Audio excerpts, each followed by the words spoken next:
Rapunzel, Sleeping Beauty, Snow White, Hansel and Gretel.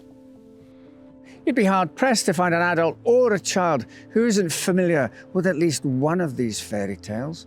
Stories like these have taught generations of children lessons on bravery and kindness.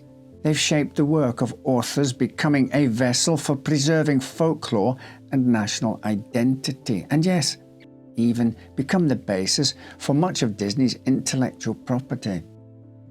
But as familiar with these classic fairy tales as you may be, chances are you haven't heard their much darker original versions as recorded by the Brothers Grimm. Since you're watching this, I'd wager you're interested in captivating stories. If that is indeed the case, then June's Journey could be right up your street. June's Journey is a visually striking hidden object game set in the 1920s, wherein you're tasked with finding clues and completing puzzles on your quest to solve the murder of June's sister and brother-in-law. That's not all, however, as there are also many other mysteries to uncover along the way. Furthermore, you'll also get to customize your island with a wide selection of items and fix up your mansion. June's Journey is free to play and is a great way to while away a few moments or dive into for a longer gaming session. So, if you'd like to join the millions of others already enjoying June's Journey, you can download the app by scanning the QR code on screen or by clicking on the link in the description box below. Today, the Grimm brothers have almost become a folktale themselves. They've even inspired their own movie and television series. In one adaptation, the brothers, played by Matt Damon and Heath Ledger, run afoul of a fairy tale curse while working as con artists in 19th century Germany. In another, the Grimm Fairy Tales are true stories recorded by the brothers to help their descendants defeat supernatural entities. The most commonly held belief about the Brothers Grimm was that they spent their lives travelling throughout Europe to collect and record these tales. But even that account of the brothers isn't really accurate. So who were the Brothers Grimm? They weren't adventurers or demon hunters. They weren't even really authors. They were surprisingly academic librarians.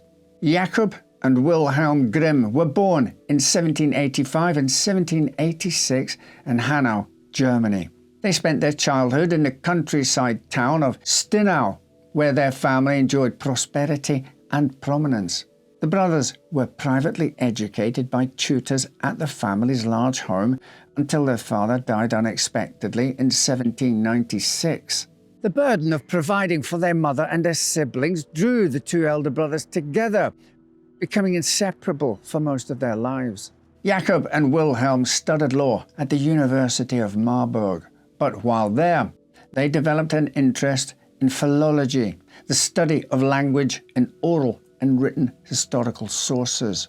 Both brothers eventually became librarians at the Hessian State Library in Kassel. At their peers' urging, the brothers began collecting German folk tales and poetry. This work was of personal interest to Jakob and Wilhelm, who were seeking data on the German language for their linguistics studies, but it also held a political interest. Germany was divided into 30 states at the time, each with its own ruler and laws. The brothers felt this created a disjointed Germany and a decentralized national identity. But they also had no interest in a Germany united under a foreign emperor. Instead, the brothers desired a strong shared German national identity to stand up against outside forces. They believed that one way they could help create that national identity was through folklore. In 1812, the brothers published their first volume of 86 folk tales called Kinder- und Hausmärchen, or Children's and Household Tales. The title of the book was the brothers' way of warning people that not every story contained within the book was aimed at children. Many were indeed for the adults or household. The book was a success, and the two brothers spent the rest of their lives continually adding tales, even when their political leanings left them unemployed and dependent on friends. By the time Jacob died in 1859, their collection was in its 7th edition and had grown to over 200 stories and included illustrations. As I said, there is a common belief that the two brothers traversed across Germany and in some cases all of Europe to collect their fairy tales for their collection. But the truth is, the Grimms collected their stories mostly from friends and casual acquaintances within their own social circles. In fact, many of them were told by a girl who lived next door and would eventually become Wilhelm's wife. Her name was Henriette Dorothea Wilde, but her friends called her Dortchen. When she was a teen, Dortchen began telling stories to her neighbours. Her motivations were twofold. She wanted to help entertain the young Grimms, who had by then lost both of their parents, and she wanted to keep the attention of their older brother, who seemed especially interested in the tales she told by firelight. Later, Wilhelm would track Dortchen to her sister's house in Ninterhausen to hear more of her stories, and in 1825 he married her. It's believed that Dortchen was the brothers' source for much of their 1812 collection, including Rumpelstiltskin, Six Swans, The Frog King, The Elves and the Shoemaker, and The Singing Bone. In all, Dortchen told Wilhelm Grimm about a quarter of all the stories that appeared in his book. And it's believed that much of the collection was gathered this way. The brothers would simply invite people, mainly women, to tell them stories at social gatherings. Jacob and Wilhelm then edited the tales, adding dialogue and details that fit the linguistic aesthetic they hoped to achieve. It's likely that as the brothers became more widely known and respected, the sources for their stories became more varied. But it's primarily Dortchen we have to thank for their enduring legacy. Regardless of where the Grimms collected their tales, their life's work cemented these stories' place in culture and history. Unfortunately, not every chapter of that history is admirable. When Adolf Hitler's Nazi Party came to power in Germany, they too strove to shape German nationalism, though in a detestable way. The Nazis used many of Grimm's tales as propaganda to promote their anti-Semitic beliefs. Figures like Little Red Riding Hood and Cinderella were used as symbols of Aryan purity, whilst villains like the Big Bad Wolf were used to portray those who they felt threatened Germany, mainly Jewish people. There were plenty of anti-Semitic tropes ripe for Nazi usage in Grimm's tales, such as witches with stereotypical hooked noses and cannibalistic tendencies, often falsely attributed to Jewish populations throughout much of history. Some Grimm's stories read like Nazi propaganda long before Hitler's editors and illustrators got a hold of them. In the story, The Jew in the Brambles, the protagonist tortures a Jewish man by forcing him to dance in a thicket of thorns and hurling insults like "dirty dog."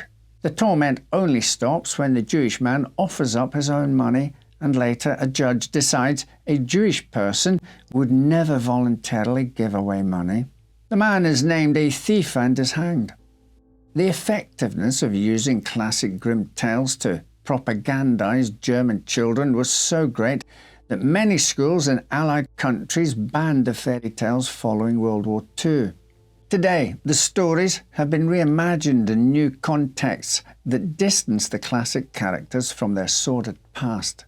But Nazi propaganda isn't the only skeleton in the Grimm's proverbial closet. In fact, many of the original fairy tales were so dark, it's hard to imagine reading them to a child. Cinderella is perhaps the most famous fairy tale in history, not just the Brothers Grimm version. The tale's origins can be traced back to a Chinese story from the 9th century called Ye Shen. In it, a beautiful and bright child was raised by a stepmother who was jealous of Ye Shen's beauty, for her own daughter was not pretty. When the evil stepmother discovered Ye Shen had made friends with a fish, she captured the creature and cooked it for dinner. In her grief, Ye Shen collected the bones of her friend, which a wise man told her were filled with a powerful spirit that could grant wishes when she was in need. After her stepmother forbade her from attending the spring festival, where young women often meet their future husbands, Ye Shen's fish bones granted her a beautiful dress and golden slippers. The girl attracted much attention at the festival, but was forced to flee when her stepsister noticed her, losing one precious slipper along the way. The king was determined to find the owner of the strange tiny shoe and announced it would be placed in a pavilion where the woman to whom it belonged could claim it. Ye Shen was desperate to retrieve the slipper to restore the fish bone's magic powers. And when she sneaked into the pavilion in the middle of the night, the king was so taken by her beauty that he married her. Her evil stepmother and sister were left to live in a cave, where they were eventually crushed to death by falling stones. Nearly every culture has its own version of Ye Shen, but our modern version is believed to be the work of French author Charles Perrault in 1697, who reimagined the heroine as Cendrillon and added in a pumpkin, a fairy godmother, and glass rather than golden slippers. This is the version we remain most familiar with, a stepmother with two daughters of her own who abuses Cinderella terribly. Her fairy godmother transforms a pumpkin into a carriage, gives her a shimmering gold and silver dress and a pair of glass slippers, and sends her on her way to a ball, where Cinderella and the prince fall in love. Left with only a single glass slipper as the sole clue to his new love's identity, the prince sets about trying the shoe on the foot of every maiden in the realm, eventually finding Cinderella. Ever the soul of kindness and grace, Cinderella forgives her wicked stepsisters and brings them to the palace. Jacob and Wilhelm Grimm called their version of the classic story Aschenputtel. Although Grimm's version shared much in common with Perrault's, it was noticeably darker. In this telling, as Cinderella's mother lies dying, she tells her daughter to plant a tree on her grave. She promises that when Cinderella wants something, she should shake the tree, and her mother will help her. After his wife's death, Cinderella's father remarries a woman with two arrogant, evil daughters. The stepmother forces poor Cinderella to sleep in the ashes of the kitchen hearth, wear old grey dresses, and do the bidding of her two stepsisters. When the king announces a 3-day ball where the prince would choose a wife, the stepsisters force Cinderella to help them prepare before leaving her to sort a basin of lentils. Cinderella quickly completes her chore with the help of a few friendly pigeons, then climbs to the top of the pigeon roost to watch the ball from afar. When the stepsisters learn that Cinderella has spent most of the evening watching the prince dance with eligible maidens, they tear down the pigeon roost in fury. On the second night of the ball, Cinderella's family leave her to sort out a sack full of seeds, threatening her that she will go without food if she makes a single mistake. Again, Cinderella completes her task with the help of the pigeons, who urge her to go to the tree at her mother's grave and ask for help. Cinderella shakes the tree and asks for nice clothes for the ball. The tree drops a silver dress, pearls, and silver slippers, and a carriage appears at her door. She goes to the ball and dances with the prince, but must leave before midnight. On the third night of the ball, Cinderella once again asks the tree for help, receiving an even more splendid gown and golden slippers. This time the prince sought to stop her from running away and covered the stairway with hot, sticky pitch. When she flees at midnight, one of her gold slippers becomes stuck in the pitch, and the prince decides he will find Cinderella by having every maiden in the kingdom try on the golden slipper, promising to marry the woman whose foot fits inside the dainty shoe. When Cinderella's stepmother hears of the prince's plan, she tells her two daughters to do whatever they must to make the slipper fit. When the first stepsister takes the slipper to her bedroom to try it on, she finds only the front of her foot will fit. The sister slices off her heel and shows the prince, who agrees to marry her. As the pair walk to his carriage, the pigeons call out to the prince, who sees blood streaming from his would-be bride's shoe and realizes the deception. The second stepsister then tries the trick for herself, slicing off her toes so her foot will fit in the tiny slipper. But again, the pigeons tell the prince of the deceit. Finally, the prince insists that Cinderella be called from the kitchen to try the slipper, which fits perfectly. The couple rides away to wed, leaving the crippled sisters and furious stepmother behind. The Brothers Grimm updated their Aschenputtel several times as they continued to publish new versions of the collection of fairy tales, but Cinderella's story only got darker. In their final version, the brothers make the father a prominent character, well aware of the abuse that his daughter suffers, but unwilling to stop it. When the prince asks if any more daughters are in the house, the father says, "There is only a deformed little Cinderella from my first wife, but she cannot possibly be the bride." Perhaps a more satisfying update to the tale is the punishment of the evil stepsisters. When the two attend Cinderella and the prince's wedding, the pigeons peck out their eyes, leaving them blind in retaliation for their wickedness and lies. The story of Cinderella has been told and retold many hundreds of times since the Grimms popularized it, with the most beloved adaptations, tweaking the plot to make it more palatable. Less blood in the shoes, more animal friends, that sort of thing. With minor edits, the story of Cinderella is no longer the stuff of childhood nightmares. But not all Grimm fairy tales are so easily reworked into heartwarming stories. The classic story of Hansel and Gretel is still haunting in its more modern telling, lending itself more successfully to the horror genre than children's picture books. Unlike Cinderella, few changes were made to the later publications of Hansel and Gretel by the Grimms. The story remains essentially the same.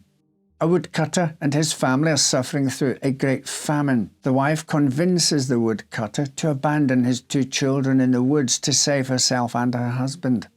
Hansel and Gretel overhear this plot, and Hansel fills his jacket pockets with white pebbles. The next day, the woodcutter and his wife lead the children deep into the wood and tell them to sleep beside a fire while they cut wood.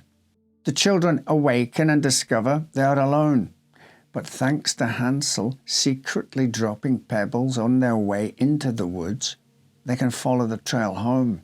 Again, Hansel and Gretel hear the parents plotting to leave them even deeper in the woods, but Hansel is unable to gather pebbles and instead uses breadcrumbs to create a trail as they are led deep into the forest.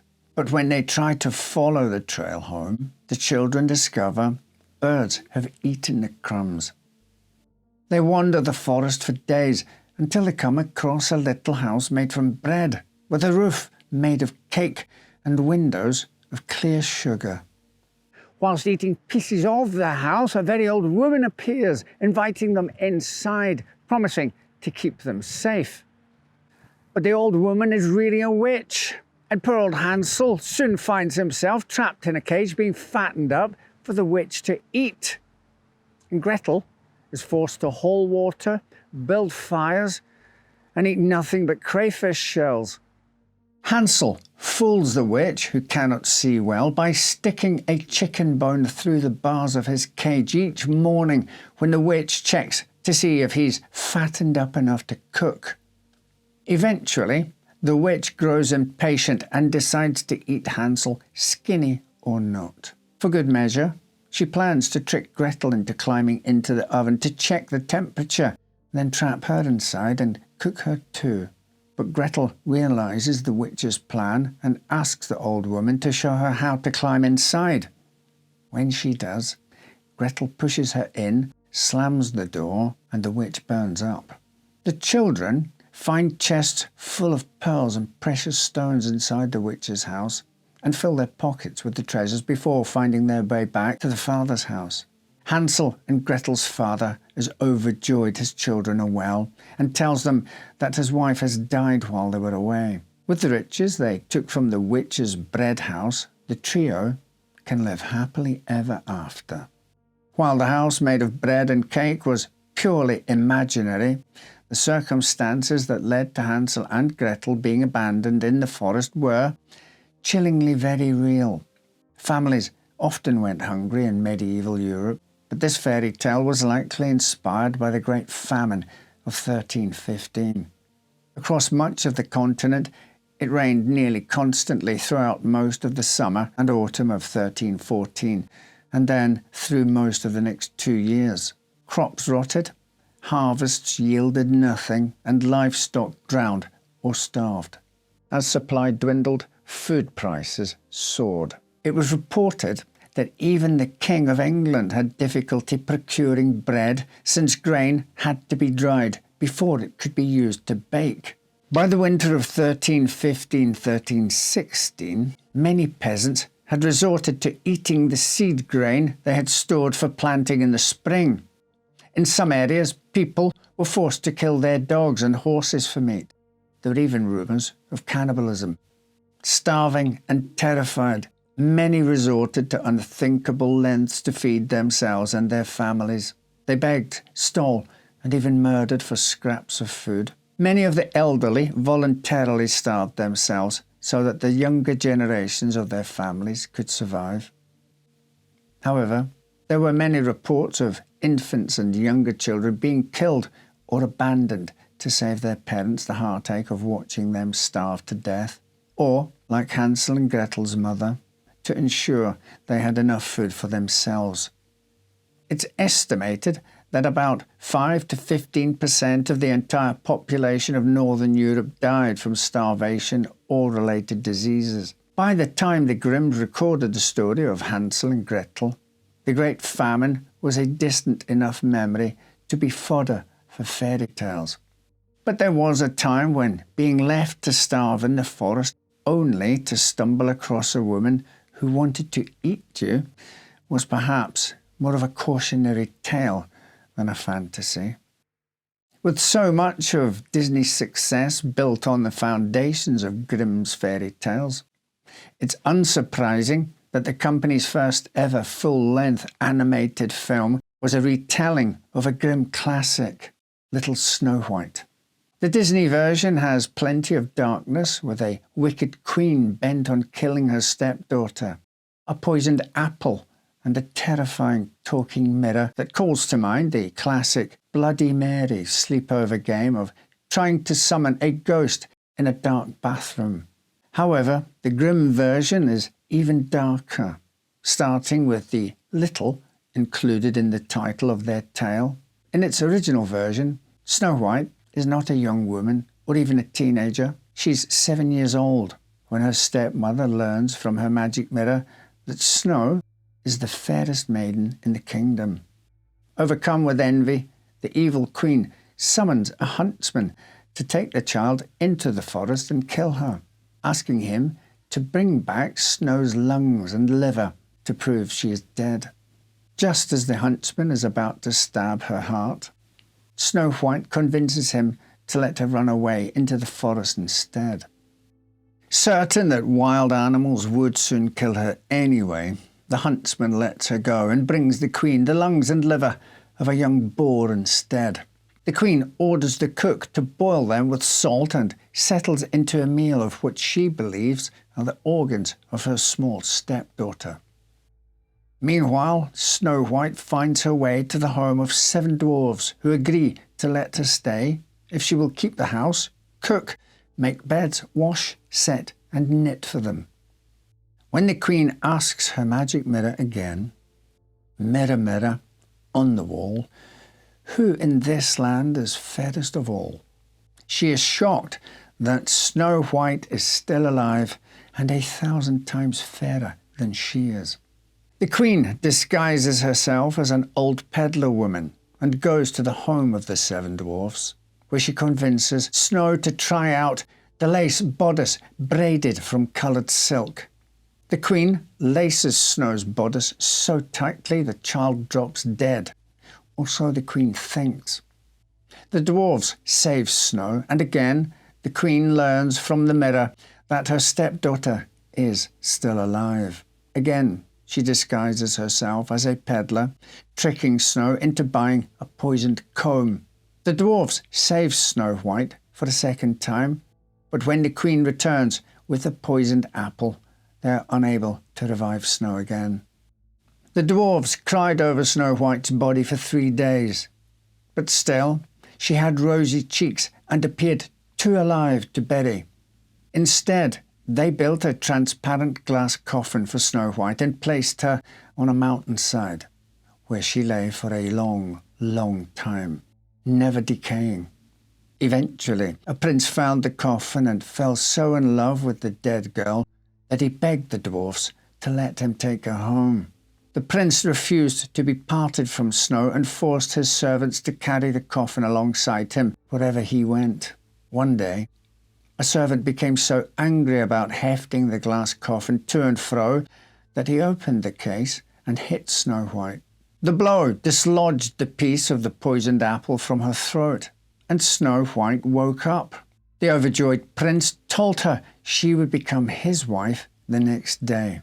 The evil queen dressed for the wedding, unaware that the queen-to-be was her stepdaughter, Snow White. Her magic mirror told her the young queen was the fairest of all, and the wicked woman could not stop herself from seeing who the beautiful new interloper was.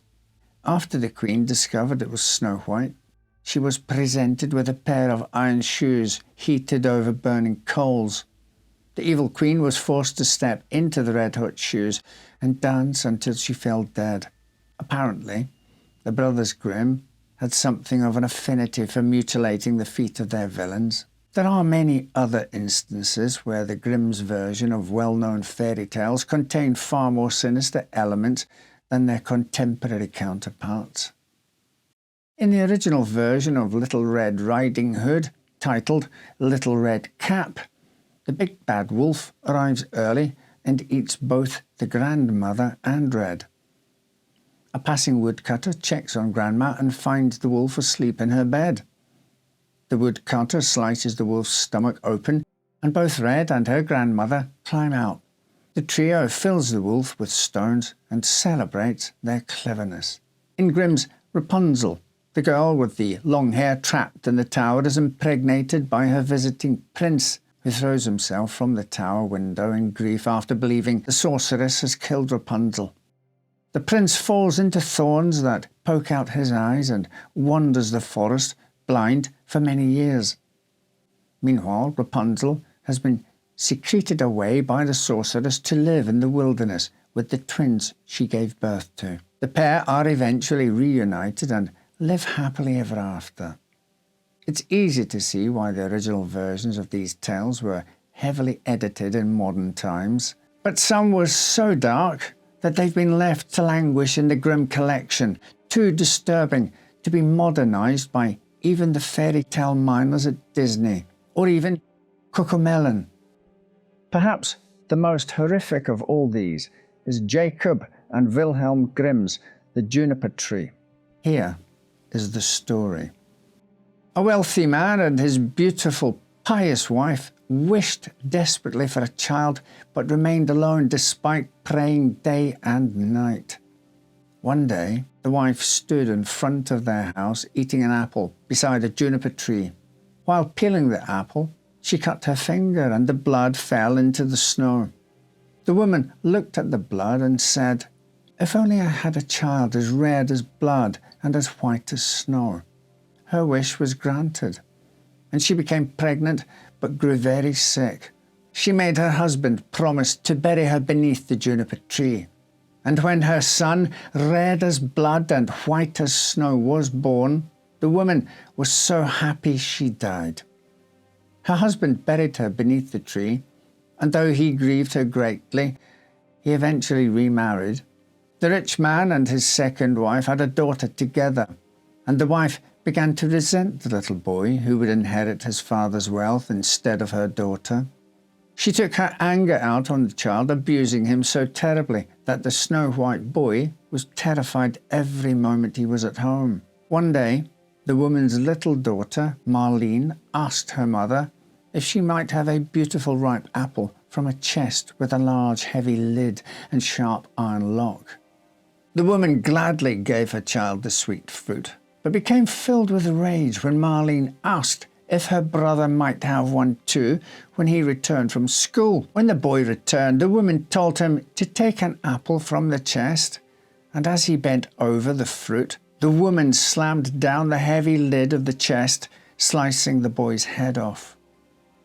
The woman knew she had to hide what she'd done, so she set the boy in a chair by the door, tied his head back to his neck with a white scarf, and placed an apple in his hand. When Marlene saw her brother, she asked him for the apple, but he did not respond.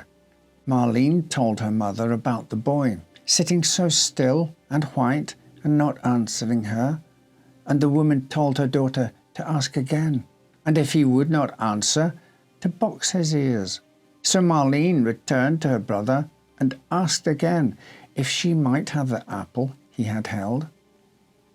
When he did not answer, Marlene hit his ear, and his head fell off. The terrified Marlene ran to her mother and confessed through her tears that she had knocked her brother's head off. The woman said they could not let anyone know that Marlene had killed her brother, and took the little boy, chopped him into pieces, put him into a pot, and cooked him into a stew. When the father came home, the woman told him the boy had gone across the country to his mother's great uncle, where he would stay for a while. The father was sorrowful that his beloved son had left without saying goodbye, and assumed Marlene was also crying because she missed her brother. The father sat down to his stew, and with each bite seemed to grow hungrier and hungrier, until he had eaten the entire pot by himself, leaving a pile of bones beneath the table. Marlene gathered the bones in a silk scarf and placed them beneath the juniper tree, which began to move. A mist rose from the tree, a fire at its center, and a beautiful bird flew from the flames. The bird flew away, landing on a goldsmith's house and singing, "My mother, she killed me. My father, he ate me. My sister Marlene gathered all my bones, tied them in a silken scarf, and laid them beneath the juniper tree. Tweet, tweet, what a beautiful bird I am." The goldsmith was so enchanted with the bird's song that he gave it a golden chain. The bird then sang its song to a shoemaker, who gave it a pair of red shoes. And finally, the bird went to a mill, where it was given a millstone for its song. Then the bird flew to his father's house. He held the gold chain in his right claw, and in his left was the red shoes. Around his neck was the millstone. The bird settled in the juniper tree and sang its song. The father and Marlene found the music beautiful, but the woman heard only a roaring in her ears and fire in her veins. The father went out to see the bird, who dropped the golden chain around his neck. Marlene went out next, and the bird threw the red shoes down to her. The woman felt the world was ending and decided to go out too, to see if the bird would make her feel better. But as she walked outside, the bird threw the millstone at her head, and she fell down dead. The bird then transformed back into the boy, took his father and Marlene by the hand, and led them back into the house, where they sat down at the table to eat, forgetting the child abuse, murder, and cannibalism entirely.